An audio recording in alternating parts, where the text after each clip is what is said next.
My father didn't call. He texted me while I was packing for Christmas. No room for you. Money's tight. After 3 years away, that was my welcome home. He had invited my brother. He had invited his family.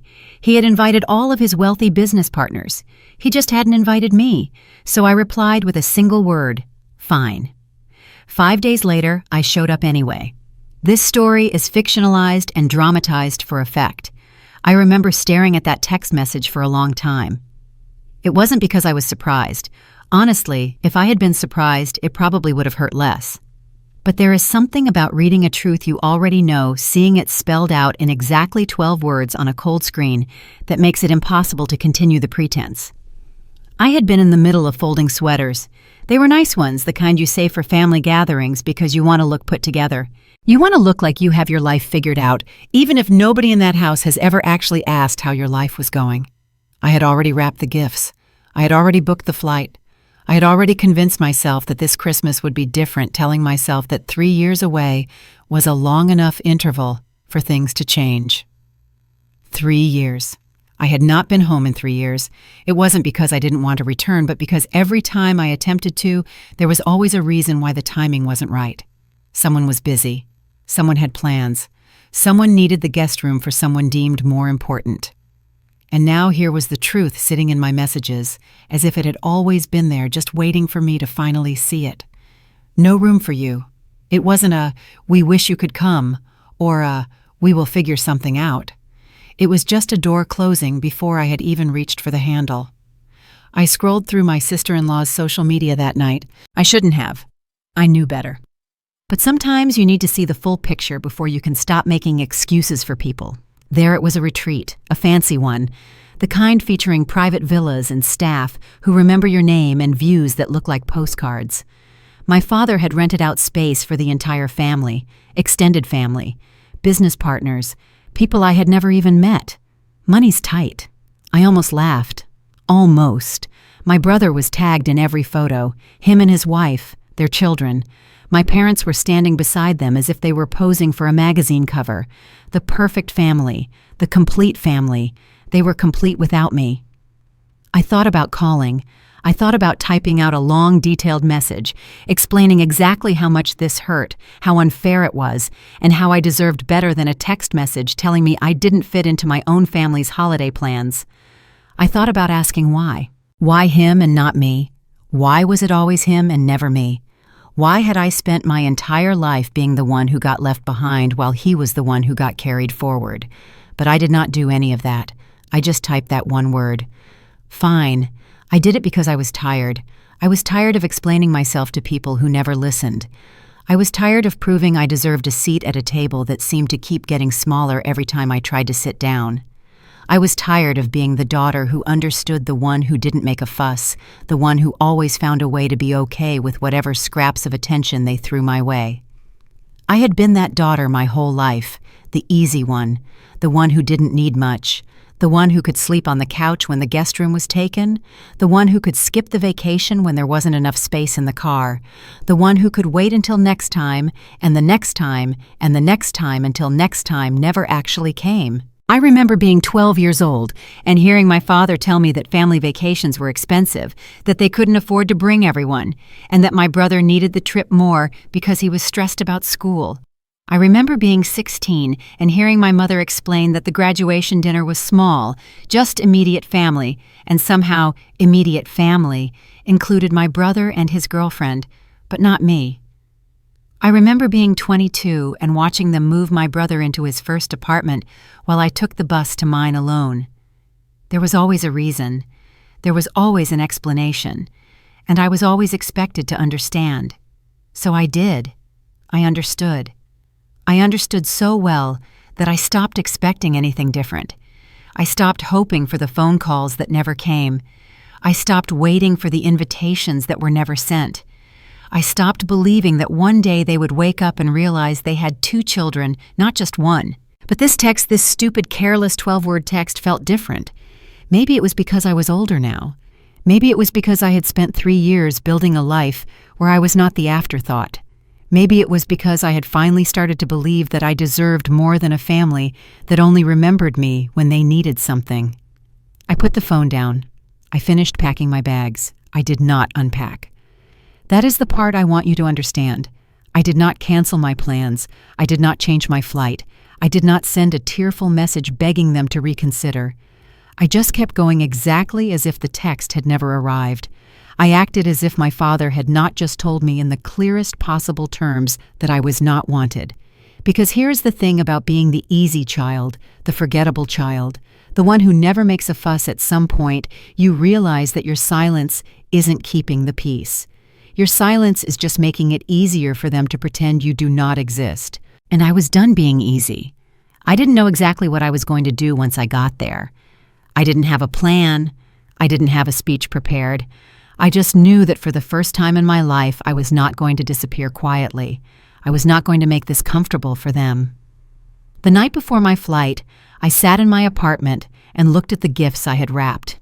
There was a sweater for my mother, a watch for my father, and toys for my brother's kids. I had spent hours picking each one out. I had spent money I probably should have saved. I had spent energy thinking about what would make them happy, what would make them smile, what would make them finally see me. And none of them had thought about me at all. I left the gifts on my kitchen table. I did not take them with me. The next morning, I got into my car. I did not text anyone. I did not call ahead. I did not announce that I was coming. I just drove. As the miles disappeared behind me, something in my chest began to loosen. It wasn't hope, and it wasn't excitement. It was just a quiet, steady certainty that I was done playing a role I had never even auditioned for. They thought I was sitting at home alone, excluded, and accepting my place outside the family portrait. They had no idea I was on my way to the place they said had no room for me. And they had no idea that the room they thought did not exist had been waiting for me all along. While I was driving through the night, my family was already settling into their retreat. I know this because I saw the photos later. I saw the way my father stood at the entrance as if he owned the place. I saw my brother beside him, chest out and smiling wide, playing the part of the heir apparent.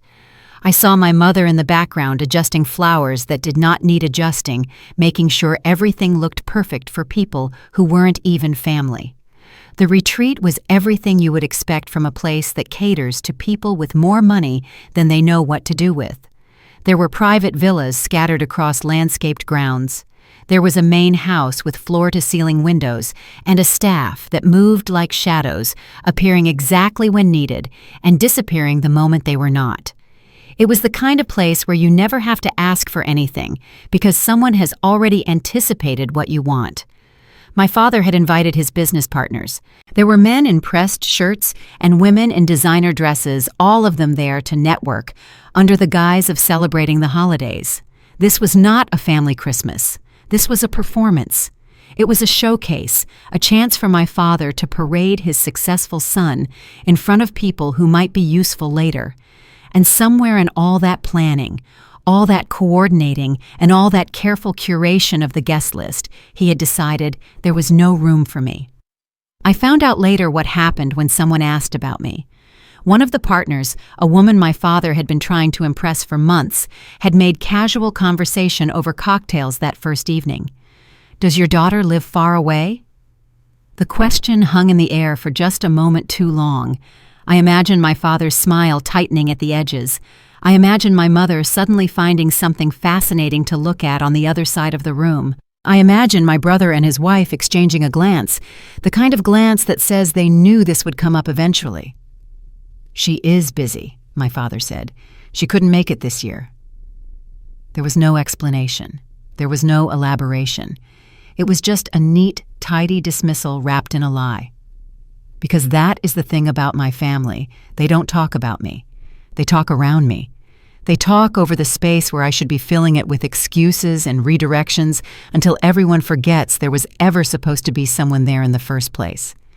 I used to wonder if it hurt them to do that, to erase me so easily from conversations, to pretend I was just busy or unavailable or somewhere else when the truth was they had never bothered to include me in the first place. But I stopped wondering a long time ago. You cannot keep asking questions that nobody wants to answer. My brother, meanwhile, was in his element.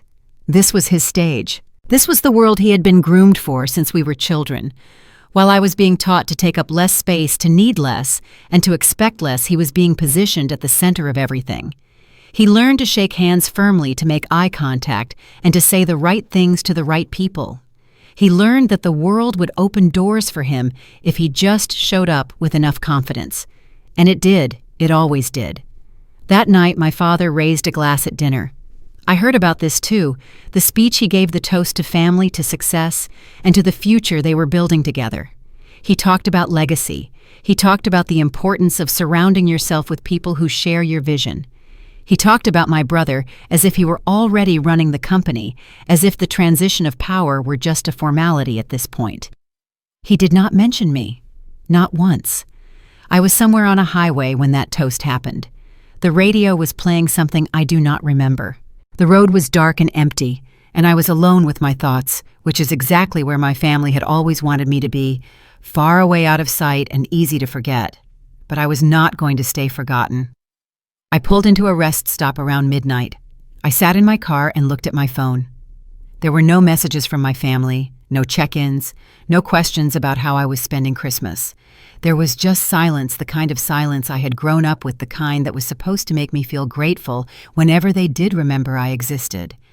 I thought about all the times I had tried to earn my place, the good grades that were never quite good enough, the achievements that were acknowledged with a nod before the conversation moved on to my brother's accomplishments, the birthdays that got overshadowed by his news, his promotions, and his announcements. I thought about the way I had learned to shrink myself smaller and smaller until there was barely anything left. My mother used to say I was the easy one. She meant it as a compliment. She'd say I never needed much attention, that I always figured things out on my own, as if it were a virtue to be overlooked. As if I should be proud of how little space I took up in their lives. I used to believe her. I used to think that being easy was something to aspire to, that if I just kept my head down and my expectations low, eventually they would notice how hard I was trying. Eventually they would see me, but they never did. They just got more comfortable with my absence. Back at the retreat, they were taking photos, family photos, the kind you frame and hang on walls and send out with holiday cards. Everyone gathered together, smiling, looking like the picture-perfect family they had always pretended to be, except the picture was not complete. Someone should have been standing next to my mother. Someone should have been in the back row, slightly off to the side, the way I always was in every family photo growing up. But that space was empty now, filled in by business partners and extended relatives and people who were not even blood, and nobody seemed to notice. That is the part that hurt the most. It wasn't that they excluded me. It wasn't that they lied about why I wasn't there. It was that my absence did not leave a visible hole. They simply rearranged themselves around the space where I should have been, and kept smiling as if nothing were missing. I started driving again around 1 a.m. The roads were getting familiar now, winding through hills I recognized and past landmarks I had seen before. I was getting closer to them, closer to the place they said had no room for me.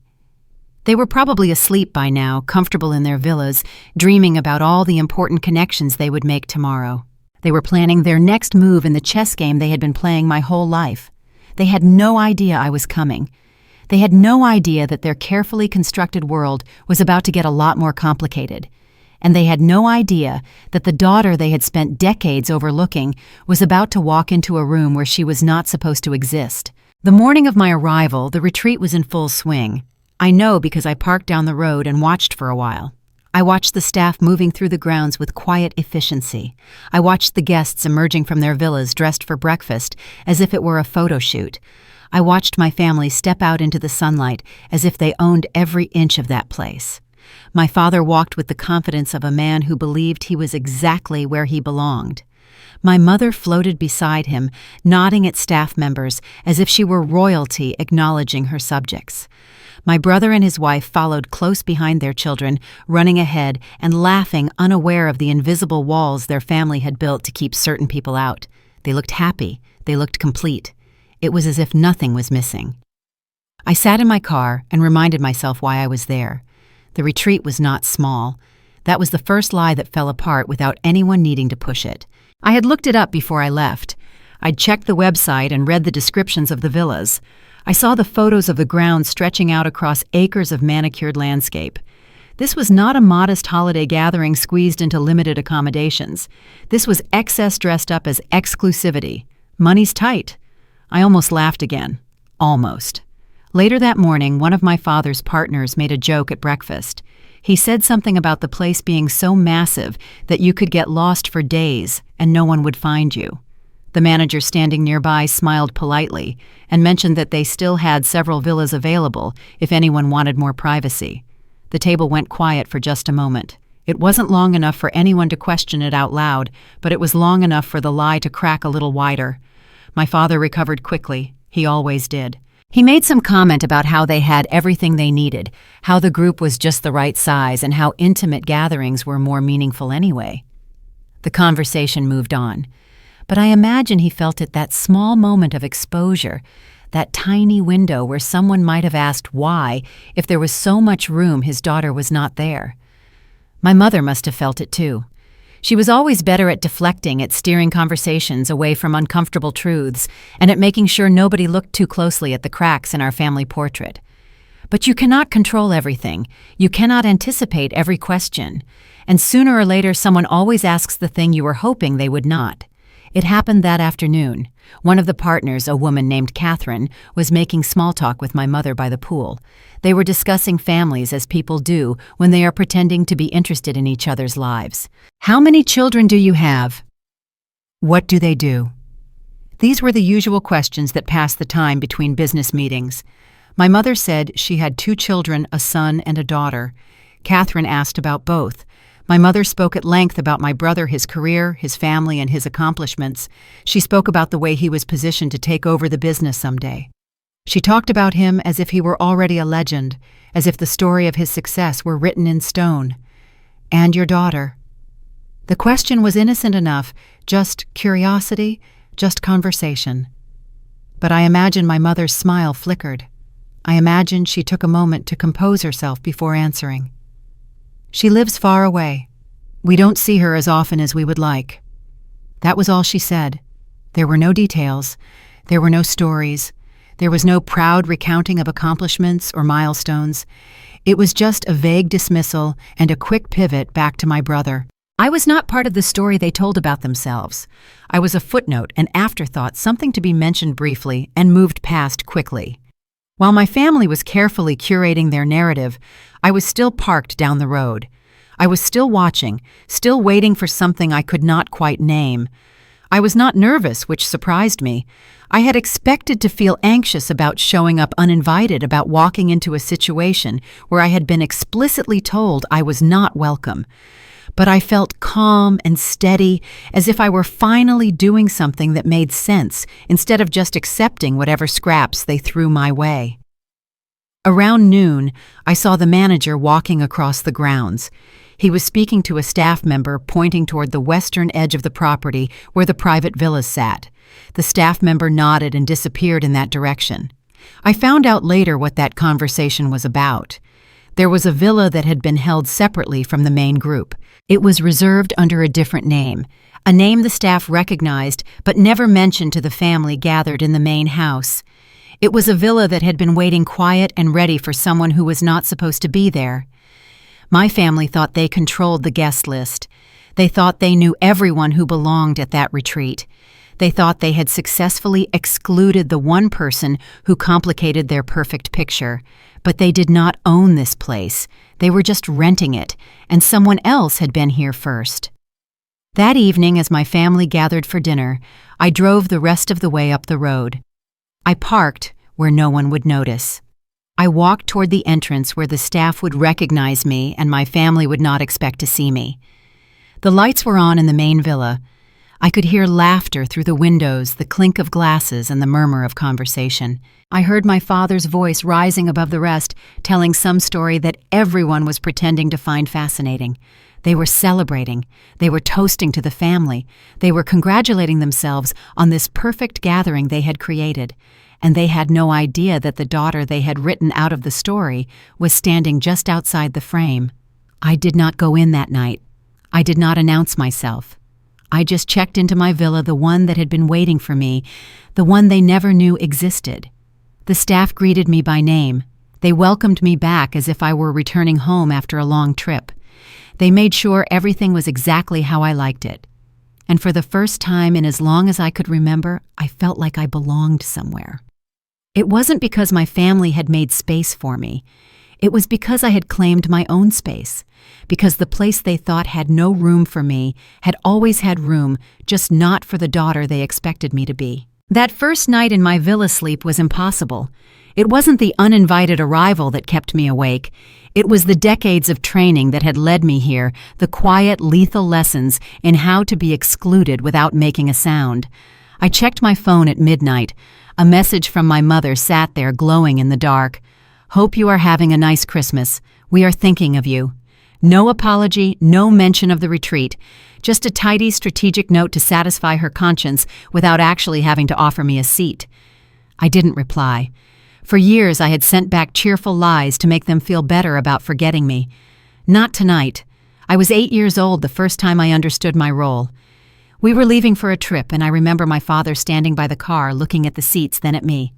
4 seats, 5 people, he said with a shrug. Simple math. Someone had to stay behind. He didn't even look at me. He just waited for the inevitable. My mother knelt her hands heavy on my shoulders. "You understand, don't you? We'll bring you back something nice."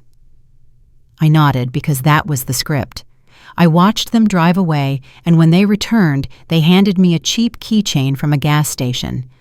I sat there clutching that plastic souvenir, listening to their inside jokes, learning that my job was to be grateful for the scraps of their memory. By 15, I tried to break the script. During a vacation planning session filled with talk of limited space and tight budgets, I finally spoke up. "I want to come. It's not fair that I'm always the one left behind." The room didn't explode. It froze. It was a cold, suffocating silence, as if I had committed a crime by voicing the truth. My mother sighed, that weary sound of a woman burdened by a difficult child. "You always make things harder than they need to be. Why can't you just understand?" My father said nothing. He just looked at me with an expression of pure, weary disappointment. He wasn't disappointed in the exclusion. He was disappointed in me for noticing it. I backed down immediately. I apologized for making a fuss. I spent the next week being extra helpful, extra agreeable, and completely invisible to atone for the sin of having a need. They praised me for it. "You're so low maintenance," they'd say. I wasn't low maintenance by nature. I was low maintenance by necessity. I learned that having needs was an inconvenience that threatened my place in the family. So I stopped having them. I stopped expecting birthday calls or holiday invites. I became the daughter who could be erased with a 12-word text and would only reply, "Fine." I sat up in bed, looking at my mother's unanswered text. The old version of me would have replied with a dozen exclamation points to hide the hurt. But I was done being easy. My silence wasn't keeping the peace anymore. It was just helping them pretend I didn't exist. Tomorrow they would see me in a place where I wasn't supposed to have a room. But tonight I was finally learning to sit in silence. The next morning started early for me. I was awake before sunrise, watching the light slowly fill my villa and preparing myself for what was coming without knowing exactly what that would look like. By the time I walked toward the main area of the retreat, my family was already in motion. I stayed at a distance watching. I wasn't hiding exactly, just observing the world they had built without me. My father was in his element, shaking hands and making introductions. He was playing the gracious host, even though he was just a guest here like everyone else. He had a way of taking over any room he entered, of making people believe he was more important than he actually was. My brother stood beside him, learning the same tricks, the firm handshake, the confident posture, and the way you look someone in the eye to make them feel like they are the only person in the room, even when you are already thinking about the next conversation. The staff moved around them with practiced efficiency, bringing drinks, arranging chairs, and anticipating needs before they were expressed. They were professional and neutral, extending the same courtesy to everyone. But I noticed something small. I saw a phone call one of the staff members took near the entrance. I saw the way her posture shifted, the way her voice dropped, and the way she nodded and said, "Yes, of course we have prepared everything." She was not talking about my family. Later, when one of my father's partners tried to request a different table for dinner, the staff member apologized politely. "That area has already been reserved. We can offer you this alternative." The partner looked surprised. My father looked even more surprised.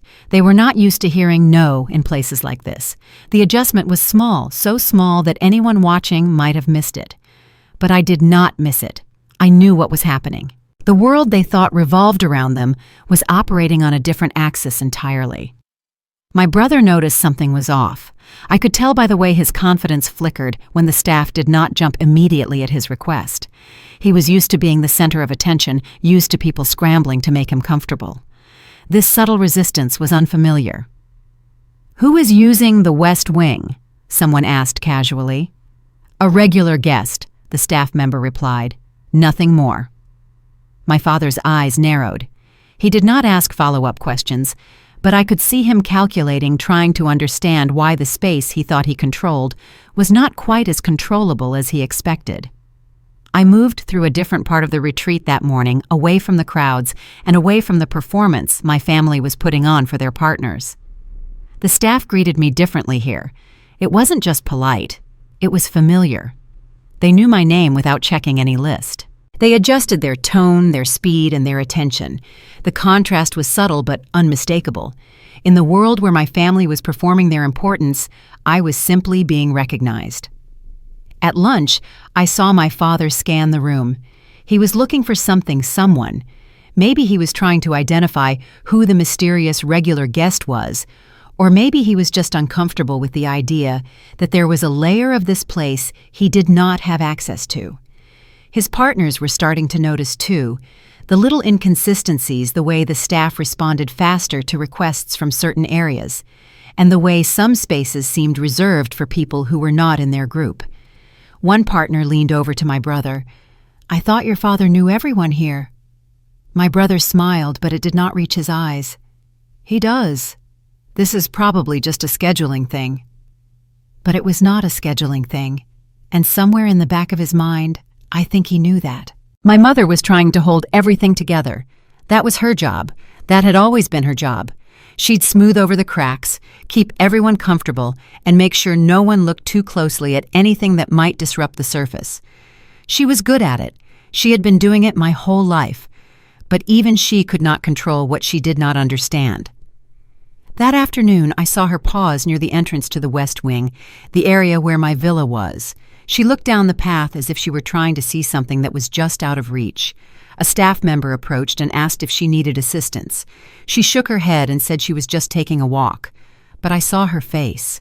I saw that flicker of something, confusion maybe, or recognition of a pattern she could not quite identify. She walked away without going any further. At dinner that night, the energy had shifted. The easy confidence from the first day was still there, but underneath it, something else was creeping in. My father laughed a little too loudly. My brother talked a little too much. The partners asked questions that used to have simple answers. "This is a beautiful property. How did you find it?" My father launched into a story about connections and recommendations, about knowing the right people, and about how important it was to cultivate relationships with places like this. But I noticed he never said he was a regular. He never claimed any long-standing relationship with the retreat, because he did not have one. I did. And while they were watching each other trying to figure out who was really in charge of this world, they thought they understood I was already inside it. The room they built had never been as solid as they believed, and the foundation was about to shift. By the second full day of the retreat, my family was starting to fight against something they could not name. You could see it in the way they moved faster, more deliberate, as if they were trying to reclaim territory that was slipping away from them. My father called the manager to the main villa that morning. I heard about this later from a staff member who had become something of an ally over the years. He wanted to talk about the arrangements. He wanted to make sure everything was in order. He wanted to remind everyone, including himself, that he was someone who mattered here. The manager was polite and professional, but completely unmoved. "Is there a problem with your accommodations?" No problem." My father waved his hand as if the question were beneath him. "I just wanted to touch base to make sure our group is being taken care of." "Of course, we take care of all our guests." all our guests. Not your group specifically, not you in particular. Everyone was the same. My father did not miss the distinction. I imagine he smiled through it. I imagine he changed the subject smoothly and pretended the conversation had gone exactly how he wanted. But he knew. He felt the ground shifting beneath him. My brother was handling the change less gracefully.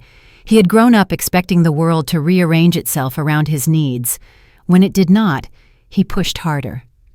That morning, he wanted to move a business meeting to a different location, the one he had seen the day before, the one with the better view and the more impressive setting. That space is reserved, the staff member told him. Reserved for who? For another guest. I'm sorry for the inconvenience. Well, can you ask them to switch?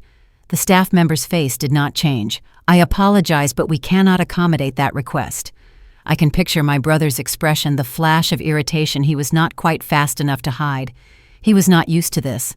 He had spent his entire life being told, yes, being given the better option, and being moved to the front of every line. He backed down, eventually making some comment about it not being a big deal. But it was a big deal. I could tell by the way he complained about it to his wife later. I could tell by the edge in his voice when he talked about the incompetent staff. The staff were not incompetent. They were simply treating him like everyone else, and he had no idea how to handle that. My mother tried to help. She always did. She smoothed things over, made excuses, and suggested that maybe the retreat was just very busy this time of year. She kept the conversation moving and kept everyone's attention away from the uncomfortable questions that were starting to pile up. But even she could not stop what happened that evening. It was a group dinner with all the partners gathered together. My father had been building toward this moment for days. He wanted to make an announcement, something about the business, something about my brother's future role, something that would cement the legacy he had been constructing. Before he could speak, one of the partners mentioned something she had seen that afternoon. A woman walking through the private wing with staff following at a respectful distance, everyone treating her like she was someone important. "I didn't know you had other prominent guests here," she said to my father. "Anyone we should know." My father's smile froze. "What do you mean?" "The woman in the West Wing, very elegant. The staff seemed to know her well." My mother jumped in quickly. "Oh, there are all kinds of guests here. It's a popular destination." But the question lingered, the mystery of who else was at this retreat. Who else might be more important than the group my father had assembled? Someone suggested they try to arrange an introduction. Networking, after all, was the whole point of gatherings like this. My father agreed, but I could see the unease beneath his enthusiasm. He did not know who was in the West Wing. He did not control that part of the story. Later that night, I walked through the common area briefly. It was just for a few minutes, long enough for the staff to greet me by name, and long enough for my family to see from a distance that I existed in this space. I did not stop to talk to them. I did not make eye contact. I just moved through their world as if I belonged there, because I did. My brother saw me first. I watched his face cycle through confusion, recognition, and something that looked almost like fear. He grabbed our father's arm and said something I could not hear. By the time they looked again, I was gone. But the damage was done. They knew now. Someone from their family was at this retreat. Someone they had explicitly excluded. Someone who was being treated as a valued guest. And they had no idea what that meant. The rest of the evening was different, quieter. The laughter was still there, but it was thinner. The confidence was still there, but it felt performed rather than natural. One of the partners said something as the night was ending, something I heard secondhand later. "It seems like we're not the most important guests here after all." She meant it as a joke, but nobody laughed. The morning, everything changed like any other morning at the retreat. Guests were emerging from their villas, staff were moving through the grounds, and the smell of breakfast was drifting across the lawns. My family was gathered near the main lobby. I know because I watched them from a distance before I made my approach. My father was speaking with the manager, gesturing toward something, his voice carrying that tone of polite authority he had perfected over decades. My brother stood beside him, arms crossed, radiating the confidence of someone who had never been told no in any way that mattered. They wanted something clarified, something about yesterday, about the dinner, or about the whispers that had started circulating among their partners. The manager listened patiently. He nodded at appropriate intervals but offered nothing that could be interpreted as an apology or an explanation. And then I walked in. I didn't enter dramatically, nor with any fanfare. I just stepped through the entrance at the exact moment everyone was paying attention to the lobby. I did not rush, and I did not hesitate. I simply moved through the space as if I had every right to be there, which I did. The manager saw me first. Something shifted in his posture immediately. It was subtle but unmistakable. He stood a little straighter. His expression changed from professional neutrality to genuine recognition. "Ms. Reed," he said, and his voice carried clear across the lobby. "Welcome back. Your private villa is ready, as usual." The room went silent. It wasn't the kind of silence that happens when a conversation naturally pauses. This was different. This was the silence of the world rearranging itself in real time. This was the silence of everything my family thought they knew, suddenly becoming uncertain. I watched their faces. I saw my father's confusion giving way to something darker. My mother's careful composure was cracking around the edges. My brother's jaw went tight with something that might have been anger or might have been fear. As usual, those two words hung in the air like a verdict. It wasn't my first visit. It wasn't a special occasion. As usual, it was the way they said it to regulars, to people who mattered, and to guests whose names they remembered without checking any list. I thanked the manager. I accepted my key. I did not look at my family, but I felt their eyes on me. I felt the questions they were too stunned to ask. I felt the careful narrative they had built about themselves starting to crumble. One of the partners spoke first. She was standing near my father, close enough to have heard everything. She turned to him with that politely confused expression people use when they realize they have been misled. "I thought you said your daughter couldn't make it this year." My father did not answer immediately. I imagine he was still processing, still trying to figure out how the daughter he had excluded from his careful guest list was being welcomed as a valued regular at the same retreat. "There must have been a miscommunication," my mother said quickly. She was always faster at recovering than my father, always better at spinning. But the explanation did not land. You could see it in the partner's face and in the faces of the other people standing nearby. They had heard as usual. They understood what it meant. My brother tried to speak some questions about what I was doing there, how I had gotten there, or why I had not said anything. But I was already walking away, already following the staff member who was leading me toward my villa. I did not owe them explanations. I did not owe them anything. Behind me, I could hear the conversation dissolving into fragments, my father's voice strained and sharp, my mother's attempts to redirect. The partners murmuring to each other, probably already revising their understanding of the Reed family dynamics. By the time I reached my villa, the story had already started spreading. It wasn't through gossip exactly, just through observation. People had seen what happened, and people had drawn their own conclusions. The daughter they said couldn't make it was not just here. She was a regular. She belonged here more than they did. I sat in my villa and let that reality settle. I had not planned this moment. I had not scripted what the manager would say or how my family would react. I had simply shown up and let the truth speak for itself. They had spent years telling me I didn't fit, that I didn't belong, and that I didn't deserve a place at the table. And all along, I had been building a table of my own. The hours after my check-in were chaos barely disguised as calm. I heard about it in pieces later, the way my family retreated to their villa, the way the door closed and stayed closed for a long time, the way the laughter and networking that had defined the first days of the retreat went suddenly quiet. They were trying to understand what had happened. They were trying to figure out how I had gotten there, how I could afford a private villa at a place like this, and how I had become the kind of guest who was recognized by name and welcomed back like an old friend. But mostly, I think they were trying to figure out how to make this go away. That was always their approach whenever something did not fit the story they wanted to tell. They found a way to minimize it, to explain it away, or to pretend it was smaller and less significant than it actually was. My father called me that afternoon. I let it go to voicemail. He left a message that was carefully worded but barely controlled. "We need to talk about this. You showing up like this is not appropriate. Call me back." not appropriate. It was as if I were the one who had done something wrong. It was as if showing up at a retreat were somehow more offensive than being told there was no room for me in my own family's holiday. My mother texted something softer and more strategic. She asked if we could meet privately to talk things through and understand each other better. I did not respond to that either. My brother did not reach out directly.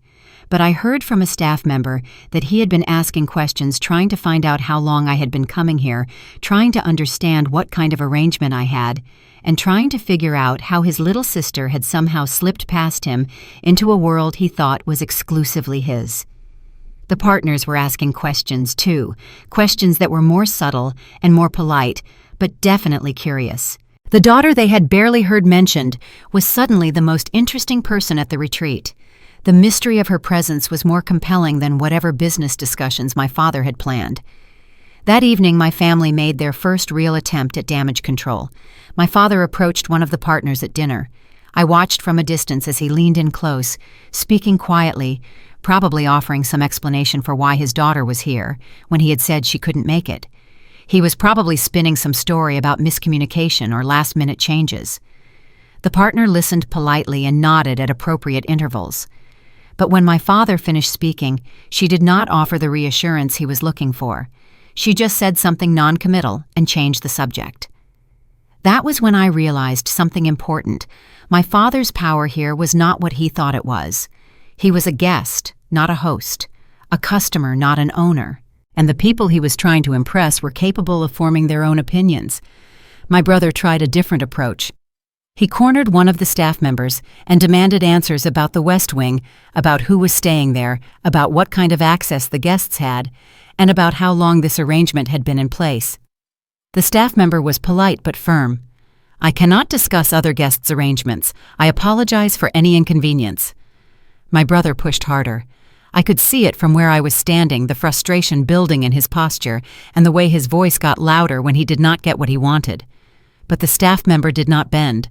She just repeated the same polite refusal and excused herself. I had seen my brother get what he wanted my whole life. I'd seen him charm and pressure and manipulate his way through every obstacle, but this was different.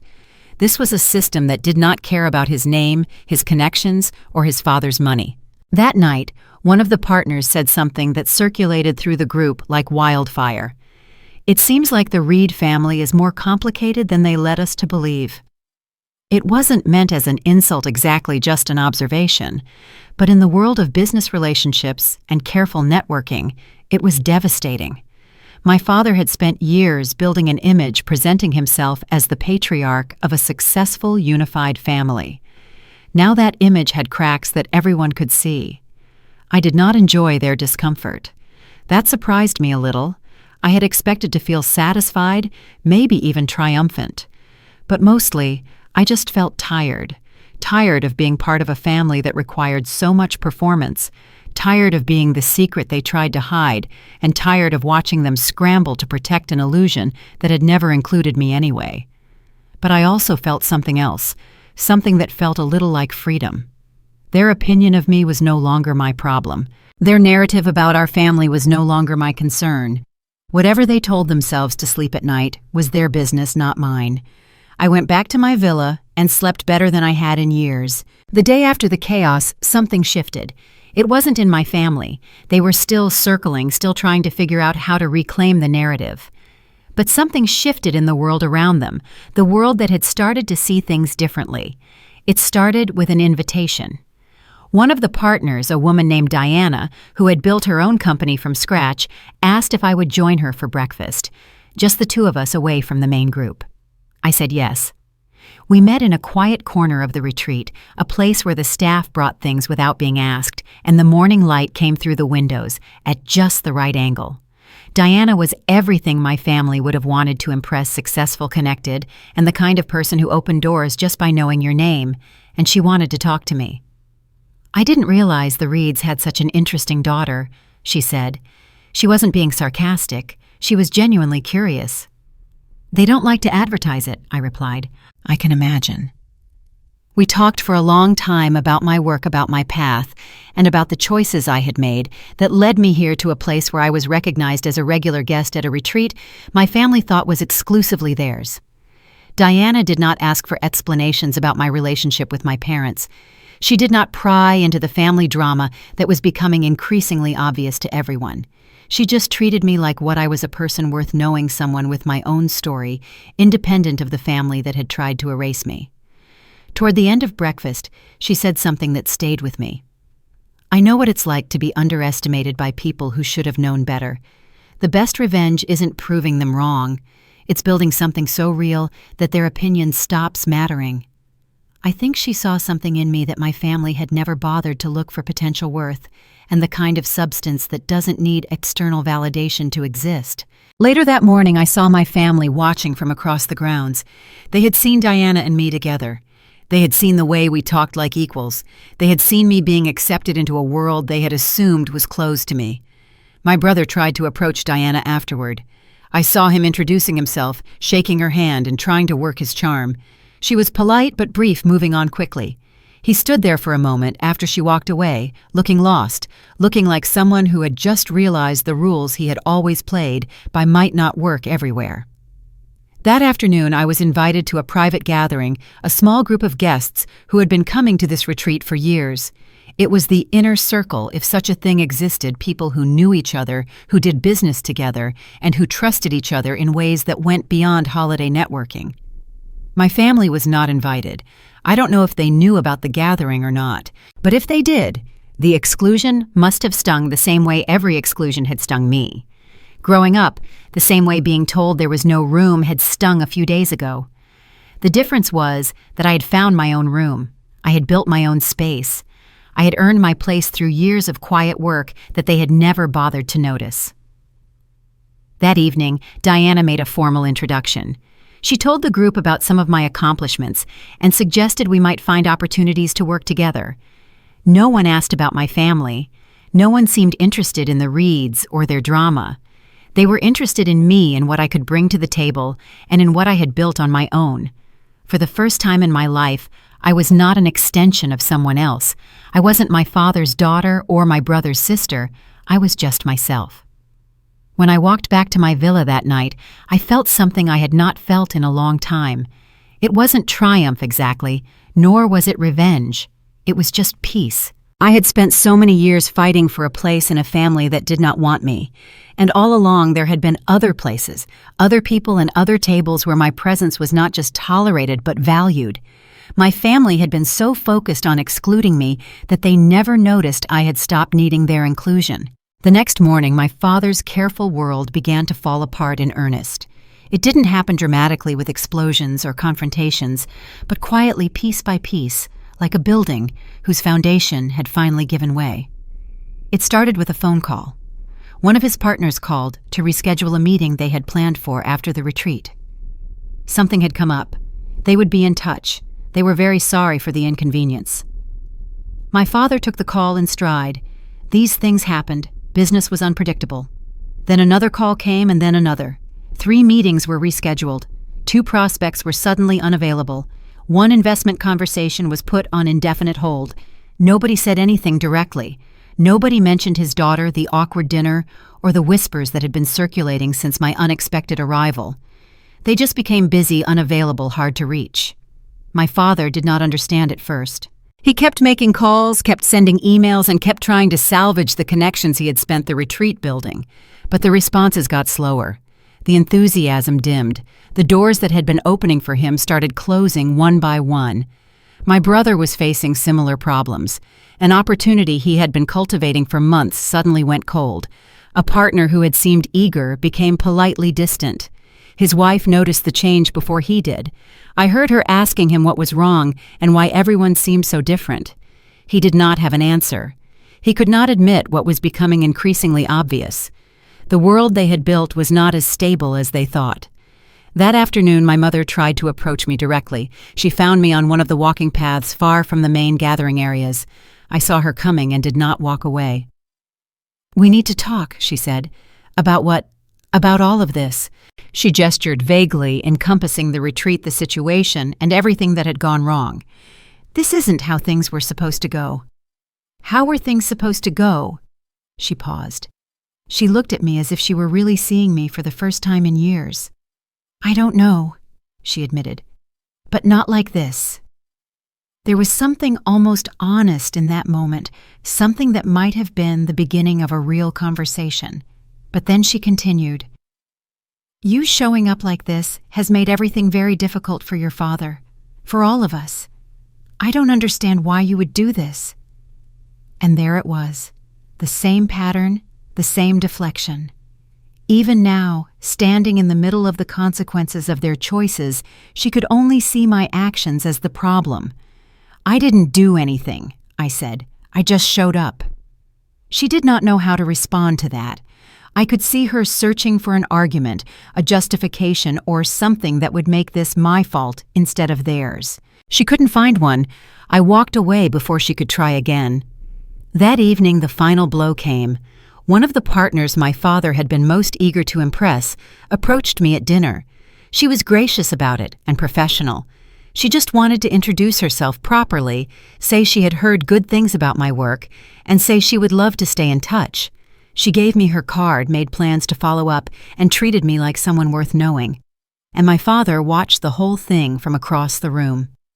I don't know what he felt in that moment, whether it was anger, regret, or something too complicated to name, but I know he saw it. He saw his carefully cultivated partner choosing to invest her attention in the daughter he had excluded.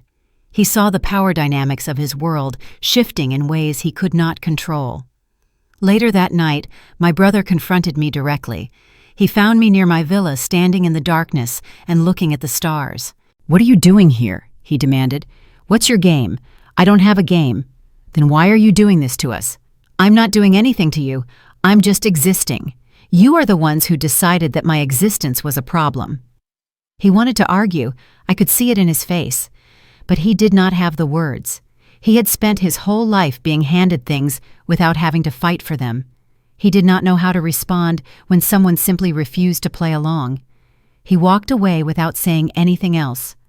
I stood in the darkness for a long time after that, thinking about all the years I had spent trying to earn my place in this family, all the energy I had wasted, hoping they would finally see me. And now here I was, seen, valued, and respected. It wasn't by them, but by people who actually mattered. A week after the retreat ended, my mother called. I let it ring 3 times before I answered. "We should talk," she said. "Really talk, not like before." "What would you want to talk about?" She was quiet for a moment. Then she said something that almost sounded sincere. "I don't understand what happened. I don't understand how things got so bad." It was the closest she had ever come to acknowledging that something was wrong. It wasn't an apology, and it wasn't an admission of fault, but at least it was an admission of confusion. I sat with the phone pressed to my ear and thought about what I wanted to say. For years I had imagined this conversation, the one where I finally explained everything, the one where I laid out all the hurt and all the exclusion and all the tiny ways they had taught me I didn't matter. But now that the moment was here, I didn't want to explain anymore. I said, "I don't think talking will help." "Why not?" "Because I would end up telling you all the things you did wrong, and you would end up defending yourself, and we would both feel worse than we did before." She tried to argue. She said she wanted to understand, and said she was willing to listen. But I had heard those words before. Willing to listen never meant willing to change. It just meant being willing to let me exhaust myself, explaining while she waited for me to finish so things could go back to normal. "I'm okay," I said. "I'm not angry anymore. I'm just done." Done with what? Done trying to fit into a family that never made space for me. The silence stretched between us. I could hear her breathing. I could hear the weight of 30 years of choices pressing down on that phone call. She tried one more time. "We're still your family." "I know," I said. "That's the part I can't change. But I can choose how much energy I give to something that only ever took from me." She didn't have an answer for that. Later that day, my father sent a text. It was brief and businesslike. He wanted to talk about what happened at the retreat, wanted to clear the air, and wanted to make sure there were no hard feelings. He didn't apologize. He didn't acknowledge that he had excluded me. He didn't mention the text message that had started all of this. He just wanted to manage the situation and make sure the damage was contained. I did not respond. My brother tried a different approach. He sent a long message through our family group chat, something about how families go through difficult times and how we needed to come together and move forward. It was full of the right words, but empty of any real meaning. I read it, but I did not reply. For a while after that, they kept trying messages, calls, and an email from my mother suggesting we all get together for Easter to make a fresh start and put this unpleasantness behind us. Each outreach was the same, focused on what they wanted, on returning to the dynamic that had worked for them, and on getting me to play my role again, the easy daughter, the one who understood, the one who never made a fuss. But I was not that daughter anymore. Maybe I never really was. Maybe I had just been pretending for so long that I forgot it was a performance. I sent one final message addressed to all of them. It said what I needed to say without explaining more than I had to. I wish you all well, but I am not available for the kind of relationship we used to have. If things change, really change, I am open to talking, but I will not keep putting energy into something that only asks me to shrink. My mother called 3 more times after that. I did not answer. My father sent one more email that I deleted without reading. My brother stopped reaching out entirely, and I kept living. That was the part they probably didn't expect, that I would just keep going, keep building, and keep existing in a world that recognized my worth even if they never did. Some days I still thought about them. I still wondered if they understood what they had lost. I still felt the phantom ache of family bonds that had never quite formed right. But I did not go back. I didn't go back to their dinners, to their version of normal, or to the table where my chair had always been slightly too far from the center. I have built my own table now, and it was full. 3 months after the retreat, my family tried one more thing. It came through an old mutual friend, someone who knew both sides of the story, or at least thought she did. She reached out on their behalf, saying they wanted me to know they were sorry about the misunderstanding, and saying they were hoping we could all move past it. Misunderstanding. That was the word they had chosen, as if the years of exclusion and the text message and the deliberate erasure of my existence had just been some kind of mix-up. It was as if we had accidentally ordered the wrong thing at a restaurant, and now we needed to send it back. I thanked the friend for passing along the message. I did not ask her to pass anything back. A few weeks later, I heard through professional channels that my father was having trouble with some of his partnerships. It was nothing catastrophic, just the slow erosion of trust that happens when people start to question whether someone is as reliable as he claimed to be. I didn't cause that. I didn't say anything to anyone. I just existed, and the people who had seen the truth at the retreat drew their own conclusions. My brother was struggling too. It wasn't public, not in any way that would make headlines or embarrass the family, but the doors that used to open for him were opening more slowly now. The path that had been cleared and paved for his entire life suddenly had a few more obstacles. Again, I didn't do anything. I just stopped helping. I stopped smoothing things over. I stopped making their lives easier by making mine harder. It is amazing how much weight you can carry without realizing it until you finally put it down. I thought about calling my mother once. It was her birthday. I had my phone in my hand, my finger hovering over her contact. Some part of me still remembered the woman who used to tuck me in at night, who used to say she loved me in ways that felt real before they started feeling conditional. But I put the phone down without calling. It wasn't because I was punishing her, or because I wanted her to suffer. It was just because I had learned finally that I could not keep reaching for people who only grabbed my hand when it was convenient for them. The life I built after that retreat was quiet in the best ways, meaningful work, genuine connections, and the kind of peace that comes from no longer fighting for approval you are never going to get. Sometimes people ask about my family. I tell them I have one, but we aren't close. Most people understand what that means without needing details. The ones who push, who want the full story, usually have their own complicated family dynamics. They know what it's like to love people who don't quite know how to love you back. I don't hate my parents. I don't hate my brother. I just accepted finally that they are who they are, and I am who I am, and those two things do not fit together the way a family is supposed to. The last time I heard from any of them was a text message from my mother. It was my birthday. She sent a brief note, 2 sentences, "Happy birthday. Hope you are well." There was no mention of the past year and no acknowledgement of everything that had changed. It was just the bare minimum required to maintain the appearance of a relationship. I read it, but I did not respond. It wasn't because I was angry or because I was making a point. It was just because there was nothing left to say. Some people spend their whole lives trying to fix families that do not want to be fixed, trying to earn love that was never really on offer, or trying to prove they deserve a place that was given to someone else a long time ago. I was one of those people for 30 years. I am not anymore. The villa at the retreat is still there, still waiting for me whenever I want to return. The staff still knows my name.